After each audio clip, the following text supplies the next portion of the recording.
Hello, everyone. Welcome to A Course in Miracles 365 Awakening to Love. I'm your host, Tomas Garza, and good afternoon to you here, coming at you from a slightly different time here. So, good afternoon or good evening, wherever you find yourselves here in the world.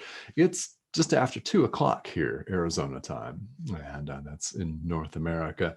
So, it's a beautiful day, and I've got a lot of really interesting ideas for you here today. We're in the Workbook for Students in A Course in Miracles, and specifically, we're on lesson or idea number 74, which says, "There is no will but God's." All right. So, whether this is something that you're familiar with or not, doesn't matter if you've never seen this material or not. There should be, and there likely will be, something that resonates with you in this. A Course in Miracles is a self-study curriculum. It's designed for people from any spiritual or religious background at all, and it can augment your own path. It can help you in your own walk, whatever that looks like for you. This is universal spirituality. It's universal in theme. In other words, it applies to all of us. It's universal in application. Anyone from anywhere in the world of any different spiritual or religious background or current practice can apply these ideas. Why? They're universal. And that is one of the beauties of A Course in Miracles. It's something that at first really appealed and attracted me to this material, because I have a lot of experience with fundamentalist traditions. I was raised in a Southern Baptist church for part of the time growing up, and I know what it's like for everyone around me to have the attitude that just because somebody lives across town and goes to a different building at a different time of day, or a different building at the same time of day, then they're going straight to hell and they're wrong. And, well, they're bad people. And nobody ever told me that other people were bad people. However, the rest of it, yeah, that was a message that I definitely did point blank receive. So maybe some of you can relate to that. When I discovered A Course in Miracles in 2013, it was really wonderful for me to encounter something that is self-study. In other words, it's not a religion into itself. If you're comfortable with your own practice, keep it. Absolutely, right? And the Course would encourage you to do that. I encourage you to do that. If there's something in here, in this live stream, in these pages, in these exercises that enables you to have a deeper and a better understanding of your own walk, of your own role in the world, your own relationship to the world, your own reason for being here in the world, for stepping up, teaching, leading, how you show up, there's something to be gained in all of this. And if you get even one thing that helps you show up as more loving, as more forgiving, then this will be time very, very well spent. I completely feel that. So here we are. Wherever you are, if you're following along in the workbook, there is no will but God's. So today's idea and discussion here on the live stream is going to be a lot about conflict. Now, we feel conflicted in the world a lot, don't we? I mean, maybe you're not feeling conflicted right now, but 15 minutes from now, you could face a decision where you feel torn. Or maybe you felt that this morning. I don't know. It comes and goes. 1 minute here, we're feeling great. We're on top of the world.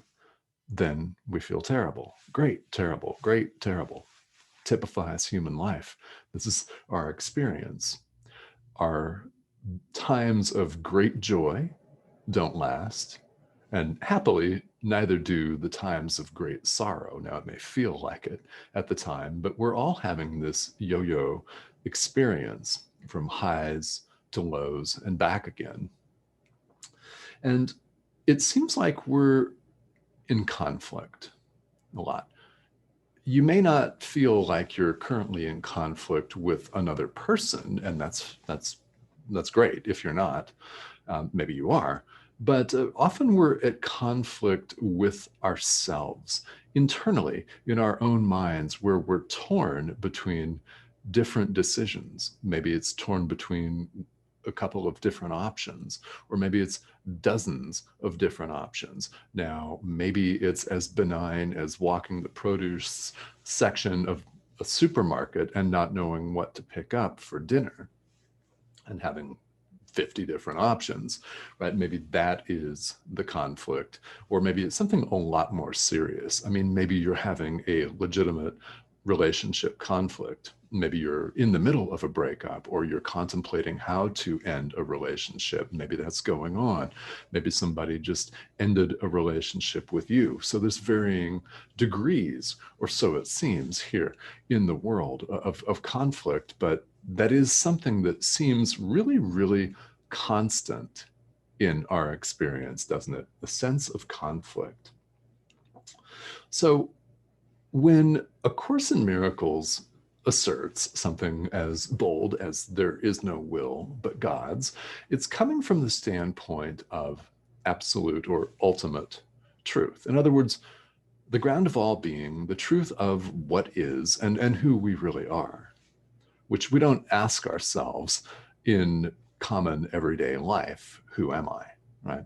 Are you asking yourself that every day, several times a day, right? Yeah, we don't do that because we're conditioned and we're trained to go about life, eat, sleep, consume, eat, sleep, consume, eat, sleep, consume, check our email, eat, sleep, consume, get a drink of water, eat, sleep, consume, go to the bathroom, and so on and so on. And the reason that we're even watching a live stream on a spiritually dedicated channel is proof that we've recognized that there's more to it than that.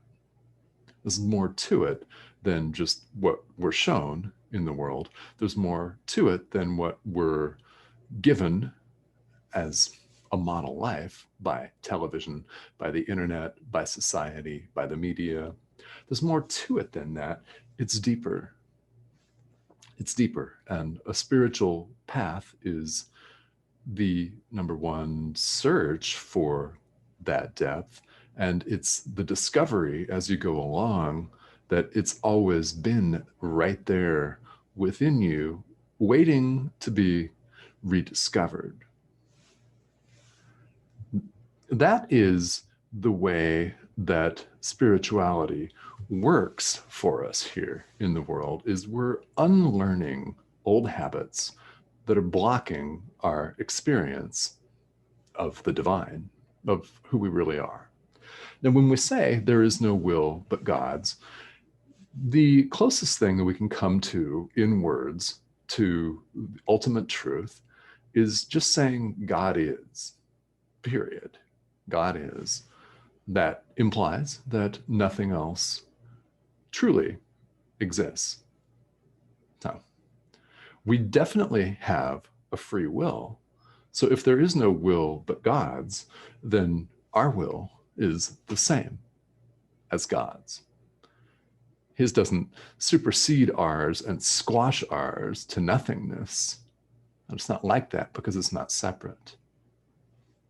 Our will and God's will are one. Now, that is a will for happiness, for the extension of love. It's not a will that we're going to be overcome by our email inbox. It's not a will that we're going to get in one conflict after another with other people, with ourselves. Even though that is what happens in the world, that happens because we identify with what we call the ego, a separate sense of self. The summary of A Course in Miracles is very succinct. It's very brief. And if you're interested, it's right there at the beginning of the text, which is the very first component of A Course. The workbook is the second main component. In fact, you could open this to any page, anywhere. You could begin with the text. You could begin with the manual for teachers, which is a whole other component, or the workbook, like we're doing here on this live stream. It's whatever resonates with you. You can sum it up really, really, really quickly and briefly in the sense that nothing real, there's nothing unreal exists. Nothing real can be threatened. Okay, nothing real can be threatened. Nothing unreal exists. Therein lies the peace of God. So there is no will but God's. That includes your own will. It's very powerful. And there's tremendous peace. There's great peace in this idea. Because if you think about it, and better yet, if you experience it, if you work on this and sit with the day's idea as suggested in the workbook for students and practice it and work on it and get it to permeate your mind and permeate your being, then there's tremendous peace in this. Because we don't need to always be in conflict.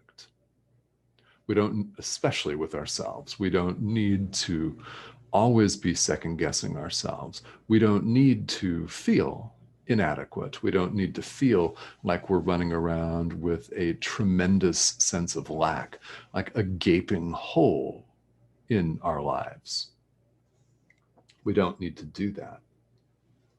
So what the rest of Workbook Lesson 74 talks about is how to work with today's idea that there is no will but God's.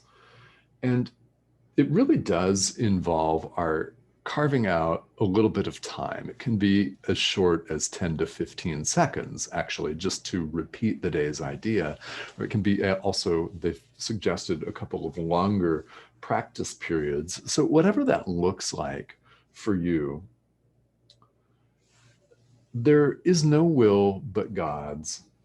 I seek his peace today is something that the workbook suggests that you repeat as often as you remember to do it. So there's tremendous power in this, isn't there?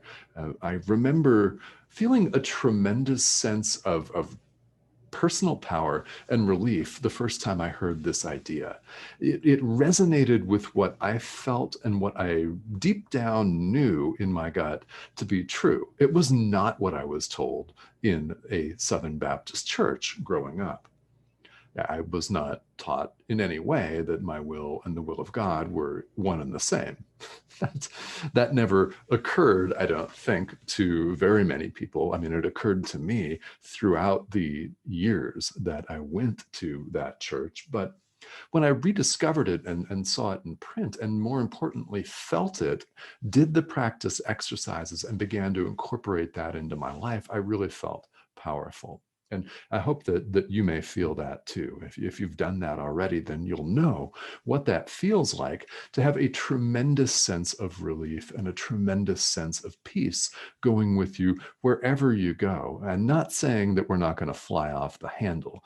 Somebody could really irritate us because, I mean, just because you do this and you experience some progress doesn't mean that there isn't more progress to be made. Doesn't mean that we won't lose it sometime. Doesn't mean that someone won't aggravate us or annoy us, or, there are things that will continue to arise in our experience for our forgiveness and for our awareness. And what I have found, and this is true of all meditation practice, so really it could be true of any form of spiritual practice in any tradition, is that this has opened up for me tremendous space. Tremendous space. What I mean by that is it has opened up psychological, mental, and emotional space for me to make different decisions. Something that would have made me fly off the handle, instantly angry 10 years ago, now doesn't bother me nearly as much. I'll still notice it, and maybe I'll get the same feelings, but I have been able to develop over time a gap, so to speak, some psychological space in which I no longer respond with the knee-jerk reaction. I no longer respond with a habitual lashing out or telling someone off, shouting them down, or what, depending on whatever the situation may be. There is a gap between the event that occurs and my response to it. And that's what I mean by the opening up of space. And the workbook for students and the exercises in the workbook present several different ways. And it's a cohesive thought system as well that will help you, if you do it, open up that space. So, whatever your spiritual practice looks like, it really is about opening up this space for ourselves so that when, and not if, but when we're triggered again in the world, we don't have to behave in the same way. We don't have to lash out in the way that maybe we once did. We don't have to behave the same way, and we can choose a more loving solution because that's always one of the options available to us. Even if it doesn't feel like it at the time, that is most definitely one thing that we can do, and that is to choose love instead of fear. Our habitual reaction to a situation may have been very fear-based, like lashing out. That's fear-based. And forgiving would be loving, or saying nothing, taking a deep breath and walking away. That can also be a very loving response, especially if somebody wants to fight with you. So, whatever situations you run into, just know that you're going to run into them. So, the more you have practical tools to fall back on, the more experience you have with spiritual practice, the smoother and the more chill, I would submit, your life is going to be. Why? Because it doesn't mean that these things aren't going to happen to you. They will, but it doesn't mean that you have to escalate them or respond in the way that you maybe once did. So a lot there. Let's see who's tuning in here to the live stream. So as always, I love to interact with all of you here, right here live. And this is so much fun for me. Let's see who's on here. Our Mark, how are you? Very nice to see you here today. If you're just joining me for the first time, this is a daily live stream. And this is something that you can check the show time. It's at a different time every day. I will tell you, tomorrow it's going to be noon Eastern time and 9 o'clock Pacific Daylight Time in North America. So wherever you're joining us from, check the show guide on Enlightened World Network's Facebook page. That will show you the entire day's programming, and there's several different wonderful shows for you to choose from. So welcome if you're brand new to the network. I welcome your questions and comments about A Course in Miracles. So if you've got them, feel welcome to put them here in the comment thread. I do check this from time to time during the day. So this is something that I love to do. I love this interaction. And so checking my my other page here. Cindy, hello. Yes. Yeah. So Cindy feels so much more peaceful all the time. All right, guys. So who's this Cindy person? Well, Cindy's my wife, who's in the next room over here. Say hello. Thanks for tuning in. And she is also a Course in Miracles student. I have to say, I've watched her radically, and I do mean radically, transform over the last 3 years that she's been studying this, not only the workbook, but the text and everything. She has become a much more forgiving, a much more lighthearted person. And I've seen her shed some of the baggage that she was carrying around with her in her life. How do I know this? Well, we've been in a relationship since 2009. So, we know each other.